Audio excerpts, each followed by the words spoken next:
Welcome back to the channel.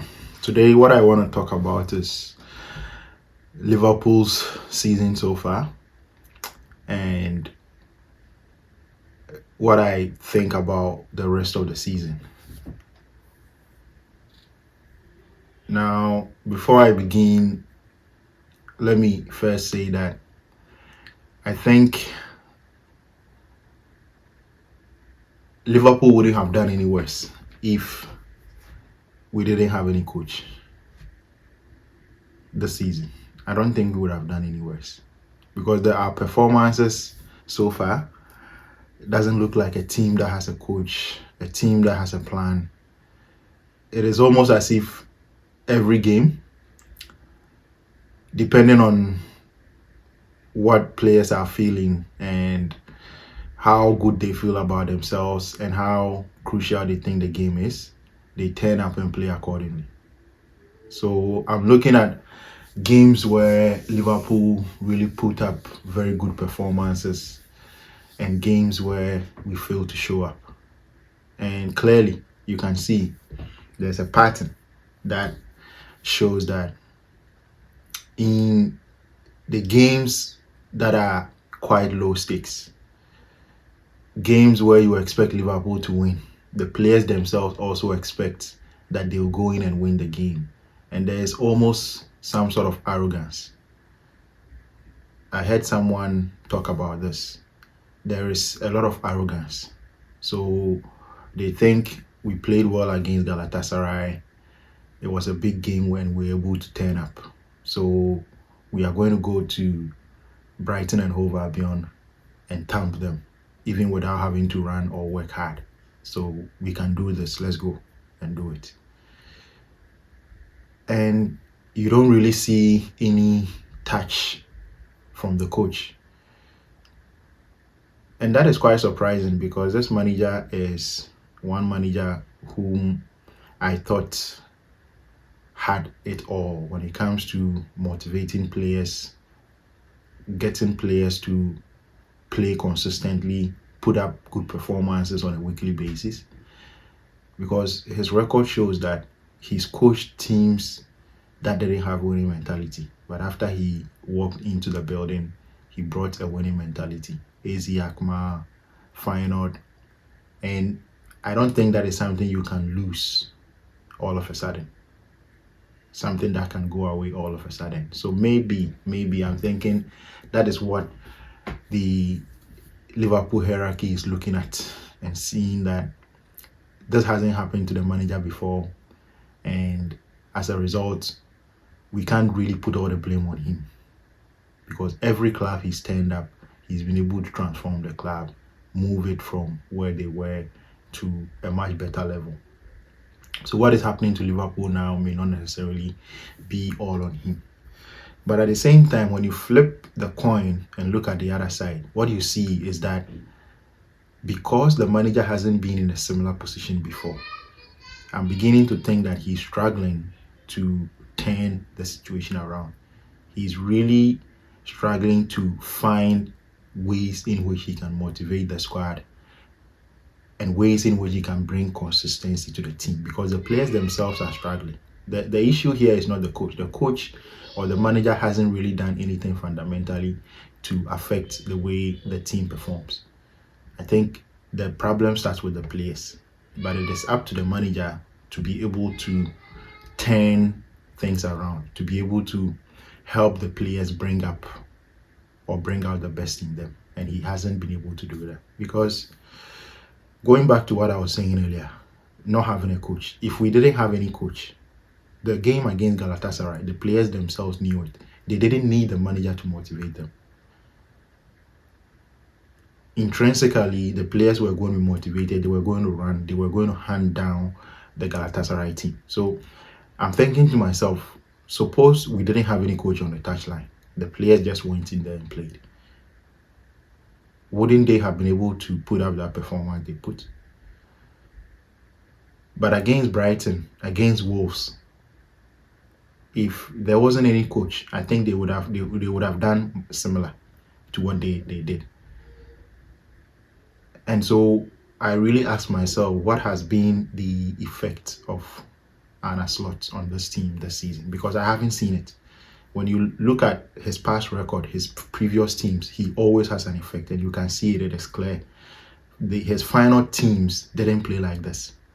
His final teams played expansive football. When you compare pressing numbers from his final team to Klopp's team before he came in, he was the only manager in the whole of Europe whose pressing numbers and winning the ball up high was close to Jurgen Klopp's. That is why he came in. But now Liverpool's press is all over the place. It is not good enough. There's not enough intensity, and it is very easy to play through. And that is why we've been performing the way we've been performing this season. And it's all because the energy is not there. I think the manager said himself some time ago that before tactics come into play, the players would need to put in a fight. You need the intensity from the players, the passion and the will and the desire to fight. Because without that, no tactics is going to work. And I think that is what is missing this season. There hasn't been enough fights. There hasn't been enough determination from the players. And it is a manager's responsibility to bring that out. I ask myself, when I look at games like the game we played against Madrid at home, it is a game we would have won even without a manager because the players were always going to be up for that game. So you look at some of the big games, even though we haven't really performed well in some of the big games, that is also on the manager because if you can't get your team to be fired up to play against Manchester United at home and beat them or even get a draw, you can't motivate your players well enough to start the game on the front foot against Manchester City at home. We get battered in the first half, and in the second half, we come in and play a little bit better, get a goal from a set piece, of course, and allow them to peg us back and win the game in the last minute.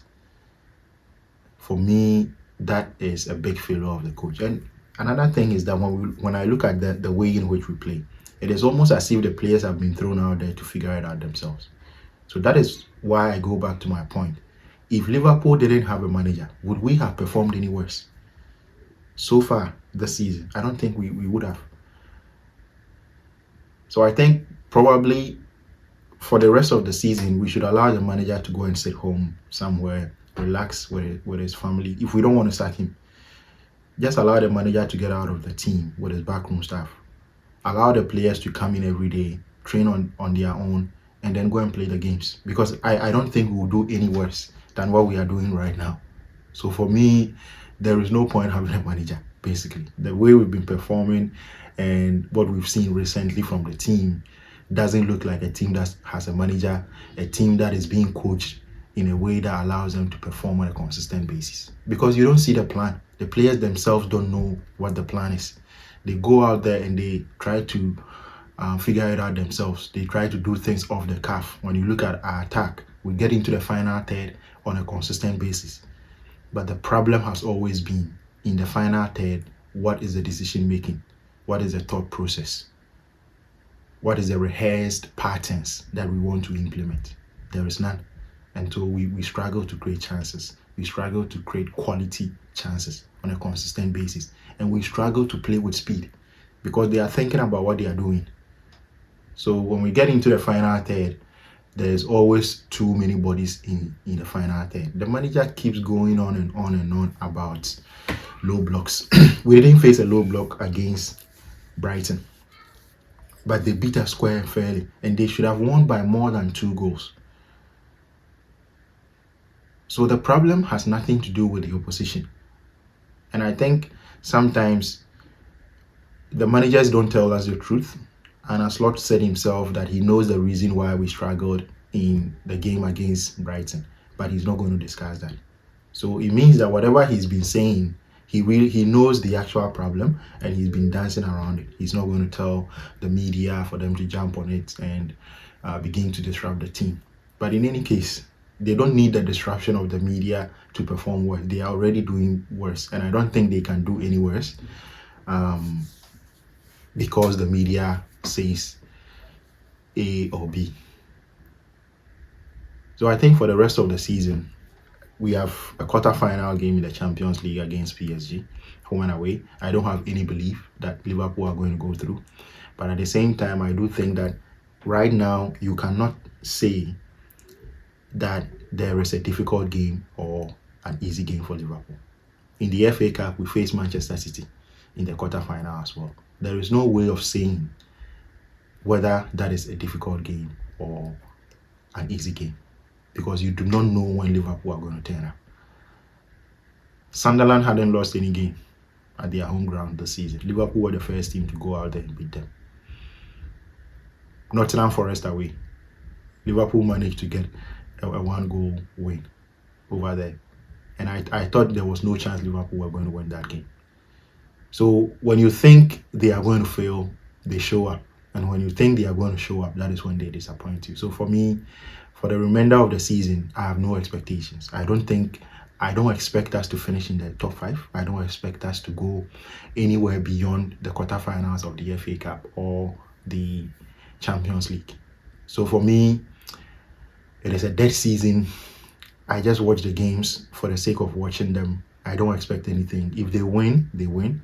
And if they lose, it is what it has been throughout the season. So why should you be surprised or angry or disappointed? There is nothing to be disappointed about.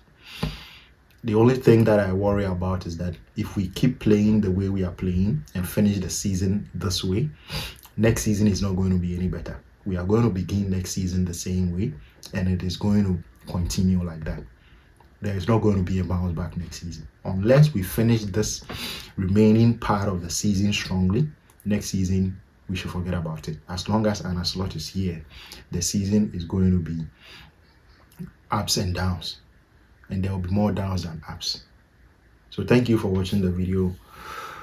Don't forget to smash the like button, subscribe if you are new here, and also comment down below, hype the video, and I'll see you later.